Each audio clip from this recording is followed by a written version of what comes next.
ये हर्फ लिखा हुआ है अंगीठी।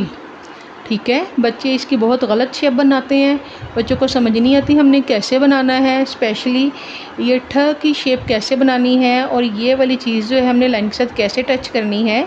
बच्चे जो है वो ऐसे बना देते हैं बस का अलीफ नून ठी। ठीक है, अंगीठी बच्चे इस तरह बना देते हैं अंगीठी, ये गलत है। मैं आपको सिखाती हूँ कि हमने कैसे बच्चों से बनवाना है, कैसे सिखाना है। फ़र्स्ट ऑफ़ ऑल हमने अलिफ लिखा, ठीक है, फिर ये नून बना के ये गाफ ये ठे और ये दाल छोटी सी बनानी है। छोटी सी दाल बना के हमने ऊपर जाके इसको अंदर से काटा और ये लाइन के ऊपर बना के हमने इसको लाइन के अंदर कर देना है। मेन चीज़ है छोटी है कि ये शक्ल बनानी, ये दंदाना बड़ा और इसके साथ टच करना है और ये वाला छोटा ये ग ई गी अंगी आगे ठ ई ठी